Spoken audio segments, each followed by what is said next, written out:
안녕하세요. 올랜도 킴입니다. 오늘은 마이클 버리가 이야기하고 있는 버블과 젠슨 왕이 말하고 있는 버블이 아닌 이유, 거기에 대해서 한번 살펴보는 시간을 갖도록 하겠습니다. 자, 그럼에도 불구하고 마이클 버리 같은 경우는 모든 회사에 나타낸 그런 매출 인식이 상당히 의심스럽다 그렇게 말하고 있죠. 모든 주고받는 그런 내역이 담긴 실제 자체를 읽을 수가 없다 그렇게 말하면서 미래에 이것을 갖다가 플라이 휠이 아닌 사기로 간주될 것이다 그렇게 말하고 있고, 최종 수요는 터무니 적다 그렇게 말하고 있죠. 모든 고객이 지금 이제 딜러를 통해서 자금을 조달받고 있다. 오픈AI 감시 담당자 이름을 1시간 안에 맞추면은 자부심을 가지고 있다 그렇게 말하고 있습니다. 그래서 어떻게 돌아가는지 지금 이제 알 수가 없다. 자, 그렇게 말하면서 지금 이제 버블이다 그런 식으로 이야기를 하고 있습니다. 자, 그 다음 또 마이클 버리가 이야기하고 있는 내용이 2018년도 초부터 시작해서 엔비디아의 모든 자본 지출을 갖다가 성장 자본 지출로 가정했을 때 약 2050억 달러의 순이익, 그 다음에 1880억 달러의 잉여 현금을 기록했다 이렇게 말하고 있는데, SBC 있죠. 그는 스탁 베이스 컴pen세이션, 스탁 보상 주는 겁니다. 주식 보상. 그것이 205억 달러에 달했다 이렇게 말하고 있는데, 자, 그런데 실질적으로 SBC가 1125억 달러에 달하는 상당수의 자사주 매입을 했고 4,700만 주가 더 발행이 되었다. 자, 그렇게 말하고 있죠. 그래서 SBC의 희석화로 인해서 실제 비용이 1125억 달러였고 주주들의 수익률은 50%가 감소되었다 이렇게 이야기를 하고 있습니다. 그래서 지금 현재 주식 보상이 더욱더 많이 지금 지출이 되고 있다. 자, 그 이야기를 하고 있습니다. 자, 현재 주식 보상의 총액을 보게 되면 47억 한 3,700만 달러가 되고 있다 이렇게 말하고 있고, 매년 이렇게 35%, 31%, 33%씩 계속해서 늘어나고 있죠. 2,700, 3,500, 4,700으로서 늘어나는 추세에 있다 이렇게 보시면 되겠죠. 그렇다면 왜 이렇게 많이 늘어나는지 거기에 대해서 한번 살펴보겠습니다. 자, 그 이유가 어디 있냐 했을 땐 R&D 부분이 전체 주식 보상의 한 70% 이상을 차지하고 있다는 겁니다. 72.3%를 갖다가 R&D에서 차지하고 있다. 자, 그 이유는 첨단의 기술 인재 확보에 주력을 하고 있다 이렇게 보시면 되겠죠. 그래, 이런 것들이 R&D 비용이 많이 늘어나면서 또 마찬가지로 지금 이제 주식 보상 비용이 많이 늘어나고 있다. 결론적으로 봤을 때는 회사 발전을 위해서 쓰고 있다. 자, 그렇게 우리가 보시면 되겠습니다. 자, 그 다음 또 경쟁사 대비해서 어떤 식으로 일단 주식 보상을 주고 있는지 그걸 한번 보시게 되면, 엔비디아 같은 경우에 있어서는 매출 대비해서 3.6%, AMD가 5.5, 그 다음에 인텔이 4.9 정도 되고 있죠. 퀄컴이 6.8. 자, 이 정도로 되고 있음에도 불구하고 엔비디아 매출이 워낙 많기 때문에 이 사람들하고 잽이 안 된다는 겁니다. 자, 거기다가 영업 비용 대비 비중은 28.9%나 되고 있다는 거죠. 독보적이라는 겁니다. 그래서 이런 것들이 되고 있는 이야기가 이에서 한 3배 정도 높다는 거죠. 주식 보상 비중이. 그 이유가 업계 내에서도 독보적이다. 그만큼 인재 혈안에 돼 있다는 겁니다. 인재를 확보하기 위해서. 자, 그런 가운데 있던 마이클 버리가 이야기하고 있는 그런 개념과는 좀 개념이 다르다. 이렇게 말씀을 드립니다. 자, 그 다음 또 엔비디아에 있어서 우리가 계속해서 놓치지 말아야 될 것이 리서치 앤 디벨롭먼트 있죠. 계속해서 연구개발비가 늘어나고 있는지 봐야 되는데 3,390에서 4,705로서 지금 현재 한 39%가 증가되고 있죠. 계속해서 일단 늘어나고 있다는 겁니다. 즉 말해서 연구개발을 통해서 기술 개발을 계속해서 하고 있다 이렇게 보시면 되겠죠. 물론 지금 이제 일반 관리비도 좀 많이 늘어나 있는 상태에 있습니다. 자, 그럼에도 불구하고 자, 이런 식으로 일단 저게 늘어나고 있다는 말은 아무래도 앞으로의 발전 방향도 상당히 좋게 나올 가능성이 상당히 많이 있다 이렇게 보시면 됩니다. 자, 그 다음 또 마이클 버리가 지금 이제 감가상각에 대해서도 계속해서 이야기 또 하고 있죠. 젠슨 왕이 문제 없다고 했는데 또 걸고 넘어지는 것들을 보시게 되면 3, 4년 이상 된 칩이 장부에 완전히 기록되어서 감가상각에 대한 내용 연수가 더 길다는 생각은 물리적 활용과 가치 창출을 혼동하게 만든다. 자, 그렇게 말하고 있고, 단순히 무언가를 사용을 했다고 해서 자, 그것이 수익성이 있다는 것을 의미하지는 않는다. 자, 갭은 Generally Accepted Accounting Principle에서 일반적인 회계 원칙을 말하고 있습니다. 여기에서는 경제적인 이익을 의미를 하고 있는데, 자, 예를 들어서 항공사들은 추수감사절 크리스마스 기간 동안에 재고 처리를 위해서 구형 항공기들을 보관하고 있지만은 항공기에서 얻는 수익성이 미미하기 때문에 가치가 거의 없다. 자, 마찬가지로 ABEC 같은 경우에 있어서는 연산 단위당이 2배에서 3배 더 많은 전력을 소모하기 때문에 H백보다 전력 소모량만 200에서 3배가 더 많다. 자, 그로 인해서 지금 H백이 출원 시에 블랙웰보다 에너지 효율이 25배 정도 낮다고 주장하고 있는데, 자, 이런 것들은 결코 즐거운 일이 아닐 것이다. 자, 이렇게 말을 하고 있는데, 중요한 것은 물론 이런 것도 있고 자기 나름대로 일단 논리가 있겠죠. 근데 제일 중요한 것은 우리가 나중에 보시면 아시겠지만 구글이라든지 메타 이런 데서의 광고에 있어서의 수익이 지금 AI를 통해서 나타나고 있다는 사실입니다. 그런 것들이 없다면은 버블이 되겠지만은 수익이 지금은 미미하겠지만 그 수익이 계속해서 늘어나고 있는지 우리가 계속해서 관찰해보자 이렇게 말씀을 드립니다. 자, 젠슨 왕이 이야기하고 있는 AI 버블에 대해서 이야기를 하고 있는데, 자, 거기에 대해서 한번 살펴보겠습니다. 저희 관점에서는 매우 다른 양상을 보이고 있다. 이렇게 말하고 있고, 특별히 엔비디아는 다른 가속기와는 다르다는 겁니다. 그래서 버블이 아니다. 자, 그 이야기를 하고 있는데, 자, 사전 학습부터 시작해서 사후 학습, 그 추론까지 AI 모든 단계에서 탁월한 영향을 발휘하고 있는데, 또한 쿠다 가속 라이브러리에 20년간 투자한 경험을 바탕으로 과학이라든지 엔지니어링의 시뮬레이션, 컴퓨팅 그래픽, 구조화된 데이터 처리, 그리고 전통적인 머신러닝 분야에서도 탁월한 영향을 발휘하고 있다. 그렇게 말하고 있고, 자, 세상은 무의 법칙이 시작된 이래 처음으로 세 가지 거대한 플랫폼 전환을 동시에 겪고 있다. 이렇게 말하고 있죠. 그래서 이 세 가지 혁신을 갖다가 모두 독자적으로 해결하고 있는데, 자, 첫 번째 전환은 CPU의 범용 컴퓨팅에서 CPU 가속 컴퓨팅으로 해서 전환, 무의 법칙이 둔화됨에 따라서 전 세계는 데이터 처리부터 시작해서 과학, 엔지니어링, 시뮬레이션에 이르기까지 AI 외에 지금 현재 소프트웨어에 막대한 투자를 하고 있다는 것들. 자, 매년 수천억 달러에 달하는 컴퓨팅이라든지 클라우드 컴퓨팅 지출이 이에 해당이 되고 있다. 저렇게 말하고 있고, 한때 CPU에서만 구동되어 있던 이러한 애플리케이션 중에 상당수가 이제 쿠다의 GPU로 빠르게 전환이 되고 있다. 즉 말해서 가속 컴퓨팅은 전환점에 도달했다. 그렇게 이야기를 하고 있습니다. 자, 그 다음 또 두 번째로는 AI 또 하나는 전환점에 도달하면서 기존 애플리케이션을 혁신한 동시에 완전히 새로운 애플리케이션을 가능하게 하고 있다. 이렇게 말하고 있죠. 그래서 기존 같은 경우에는 생성적 AI가 검색 순위라든지 추천 시스템, 광고 타겟팅, 클릭률의 예측, 컨텐츠 관리 등 하이퍼스케일러 인프라의 핵심 요인에서 기존의 머신러닝을 대체하고 있다. 이렇게 보시면 되는데, 특별히 대규모 GPU에 지금 클러스터에 학습된 메타의 광고 추천 기반을 모델하는 총책임자가 말하고 있기를 이러한 변화를 잘 보여주고 있다. 그렇게 말하고 있죠. 이런 데 일단 광고 쪽에 많이 쓰이고 있다는 겁니다. 또한 메타는 2분기에 생성적 AI 기반의 총괄 책임자를 통해서 인스타그램 광고 전환율이 5% 이상, 또 페이스북의 피드 광고율 전환율이 3% 이상이 증가됐다.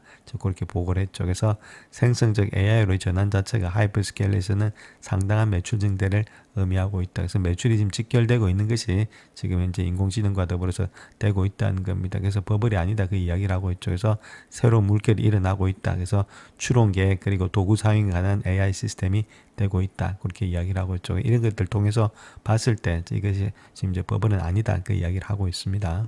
자, 그래서 영상의학 도구라든지 법률 보조, 그 다음에 AI 운전기사까지 다양한 분야에 있어서 컴퓨팅의 새로운 지평을 열어가고 있다. 그래서 빠르게 성장하는 기업에는 오픈AI, 엔트로픽, XI, 구글 등이 있다. 자, 그렇게 말하고 있죠.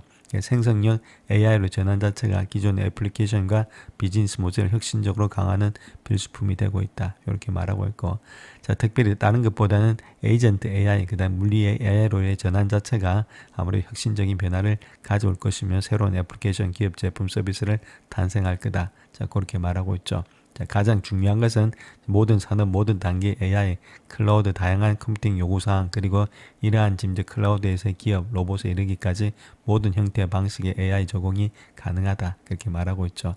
자, 그런 가운데 있기 때문에 이런 것들이 이제 시작이라는 것이 끝이 아니다. 그 이야기를 계속해서 하고 있습니다. 자, 그래서 웹부시를 통해서 지금 이제 연말에 기술주 랠리가 가속화되겠다. 그렇게 이야기하고 있죠. 지금 이제 엔비디아의 견조한 실적, 낙관적 전망 자체가 연말까지 기술주 랠리를 다시금 불붙일 것이다. 그렇게 말하고 있고, 데나이버스는 이번 분기를 괴물 분기다. 그렇게 말하고 있고, 데이터 센터 매출 중심으로 실적과 매출의 예상치를 많이 상회했다. 자, 그렇게 말하고 있죠. 그래서 650억 달러의 매출 전망은 예상치를 상회하면서 엔비디아의 주가와 AI 붐의 주요 촉매제로 여겨지고 있다. 자, 그로 인해서 AI 버블에 대한 우려는 과장된 것이다. 그렇게 말하고 있고, AMD, TSMC, ASML 등 반도체 기업들의 강세가 계속해서 예상이 되고 있다. 그렇게 이야기를 하고 있습니다. 자, 요번에 매출 구조를 한번 살펴보게 되면 데이터 센터도 많이 늘어났죠. 요거는 뭐 여러 가지 이야기 있어서 많이 잘 아시는 거고, 자, 그 다음에 일단 봐야 될 것도 게이밍하고 프로페셔널 비주얼리제이션입니다. 요거 자체도 좀 많이 늘어나 있는 상태에 있습니다. 3200에서 4200, 그 다음에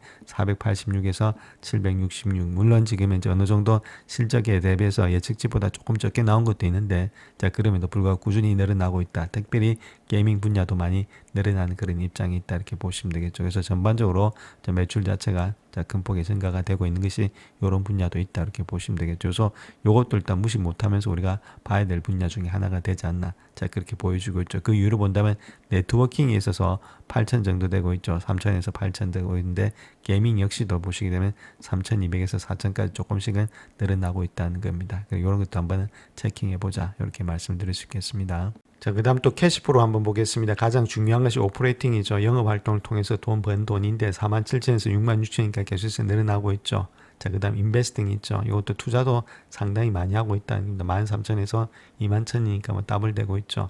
자, 그 다음 파이낸싱 같은 경우에도 32,000에서 42,000에서 조금씩 늘어나고 있다. 자, 그래서 전반적으로 봤을 때 돈을 벌면서 투자를 계속해서 하고 있는 입장이 있는 것이 엔비디아가 되고 있다. 자, 그렇게 우리가 보시면 되겠습니다. 자, 그 다음 또 지정학적 매출 한번 보시되 미국이 일단 39,000으로 가장 많고, 그 다음 타이완이 13,000 정도 되고 있습니다. 그 다음에 차이나 있죠. 이거는 홍콩 포함해서 한 2,900 정도 되고 있다. 아무래도 차이나는 아예 없는 것으로 보여지고 있죠. 홍콩이 있으니까. 자, 그런 식으로 지금 이제 지정학으로 봤을 때는 지금 상당히 많이 차이나가 빠져 있는 상태 있고, 타이완은 상당히 많이 들어가 있는 상태에 있다. 이렇게 말씀을 드리겠습니다. 자, 엔비디아의 추가적인 상승의 원동력은 어디까지나 아무래도 데이터 센터에 있지 않겠나 그렇게 볼 수가 있겠죠. 그래서 컴퓨팅 분야에서 27.6빌리언에서 43빌리언 많이 늘어났고, 또한 네트워킹 분야도 3.1에서 8.2까지 계속해서 늘어나고 있다. 자, 이런 것들이 주가 상승의 원동력이 되고 있다. 이렇게 말씀드립니다. 자, 이번 실적 발표 때 한 가지 흠이었다면 그로스 마진 자체가 난객 기준으로서 75%인데 요번에 73.6으로 좀 줄어들었죠. 요거만 일단 하나가 좀 미스가 났고 나머지는 뭐 크게 다 미스가 난 건 없었다. 이렇게 말씀을 드립니다. 자, 그 다음 또 피지컬 리얼 2026년도 지금 4, 4분기 때 아웃룩을 한번 보시되 매출 자체가 지금 65빌리언 정도 되고 있죠. 이것도 지금 예측치가 62빌리언 정도 되고 있는데 이거보다 훨씬 더 비틀한 그런 모양이 있었고, 좋은 모양이 있었고, 또 마찬가지로 마진 자체는 또 75%까지 올라가는 모양이 있습니다. 그러니까 이 정도로 되고 있으니까 주가 자체가 뭐 상승할 수밖에 없는 그런 입장이 있었다. 이렇게 말씀을 드립니다. 자, 그 다음 또 하나 보셔야 될 것이 프리캐시 프로죠. 계속해서 돈이 남는다는 겁니다. 16,000에서 지금 22,000까지 되고 있죠. 돈이 남는다는 말은 아무래도 어디서 돈을 많이 벌어야 되겠죠. 그래서 영업 활동을 통해서 계속해서 돈을 벌고 있다는 겁니다. 17,000에서 23,000. 자, 그러니까 계속해서 돈을 벌므로 인해서 자본 지출 이런 거 빼고 날더라도 계속해서 돈이 남는다. 자, 그렇게 보시면 되겠죠. 돈이 남으니까 계속해서 투자가 가능한 그런 입장이 있는 것이 선순환의 과정에 있다. 이렇게 보시면 됩니다. 자, 다음 Q&A 한번 보겠습니다. 조세무의 모건 스탠리가 이야기하고 있는 내용이 있는데, 블랙웰과 루빈이 지금 25년, 26년도 매출이 5천억 달러에 달한다고 말했는데 이거보다 더 많이 높아질 가능성이 있느냐? 자, 그렇게 말했을 때 5천억 달러 전망치를 달성하기 위해서 노력을 하고 있다. 자, 그렇게 말하고 있고, 또한 5천억 달러 외에도 더 많은 매출을 올릴 수 있는 기회가 있다. 자, 그런 식으로도 이야기를 하고 있죠. 켄트 프리츠오브 제럴드에 이야기하고 있는 내용을 본다면 12개월에서 18개월 동안에 공급이 수요를 따라잡을 수 있는 경로가 있느냐. 공급이 워낙 많으니까, 수요가 워낙 많으니까. 그래서 공급 같은 경우에 있어서는 여러 가지 모습 속에서 사전과 사후 훈련이 완벽하게 유지가 되고 있다. 저렇게 말은 하고 있는데, 요거 자체는 아무래도 지금 공급이 워낙, 지금 수요가 워낙 많기 때문에 따라잡기는 조금은 쉽지는 않을 것으로 우리가 예측되고 있습니다. 자, 그 다음 뱅크 오브 아메리카의 비백 아리아가 물어봤는데 5천억 달러라는 수치에서 기가와트당 엔비디아의 컨텐츠에 대해서 어떤 가정을 하고 있느냐 그렇게 물어봤더니, 젠슨 호퍼스에 대해서는 20에서 25대 정도 되고 있고, 블랙웰, 그 다음 특별히 그레이스 블랙웰은 30에서 30, 그 다음 30 플러스 마이너스가 될 것이다. 루빈 세대는 아마 그보다 높을 거다. 자, 그렇게 말하고 있고, 자, 또한 현금은 어떻게 사용할 거냐? 자, 그렇게 물어봤더니 자사주 매입에 얼마나 투자할 거고, 자, 그냥 생태계 투자는 얼마나 할 거냐? 자, 그렇게 말했더니 앞으로도 자사주 매입을 계속해서 할 거다. 그렇게 말하고 있고, 자, 그럼에도 불구하고 저 모든 투자는 구다의 영향력 확대, 생태계 확장과 관련이 있다. 이렇게 이야기를 하고 있습니다. 자, 그 다음 또 골드만삭스에서 이야기하고 있는 내용이 성장량의 40%가 추론과 관련이 있다고 말했는데 그 비율이 어떻게 되느냐, 예상을 어떻게 하느냐 그렇게 물어봤더니 정확하게 알지는 어렵겠지만 추론 시장에서 매우 큰 비중을 차지하고 있다. 그래서 추론의 비중이 크다는 것은 사람들의 추론을 더 많은 애플리케이션에 더 자주 사용한다는 것을 의미하고 있다. 자, 그렇기 때문에 아무래도 지표가 더 많이 필요하다. 그런 식으로 이야기를 하고 있습니다. 자, 그 다음 또 젠슨 왕이 말하고 있는 것이 물리적 AI가 이미 수십억 달러 규모의 사업이 되고 있다. 그렇게 말하고 있죠. 그래서 뭐 캐터필러인지 팍스콘, 루시드, 도요타, TSMC, 그 다음 어질리티, 로보틱스, 아마존, 비결 이런 데 있어서의 모든 것들의 같은 회사가 엔비디아를 기반으로 사업을 확장하고 있다. 자, 그로 인해서 수조 달러 규모의 가치가 일단 기회가 생길 것으로 예측이 되고 있다. 자, 그렇게 이야기를 하고 있습니다. 영상을 끝까지 시청해 주셔서 감사합니다. 영상이 도움이 되셨다면 구독과 좋아요 부탁드립니다. 감사합니다.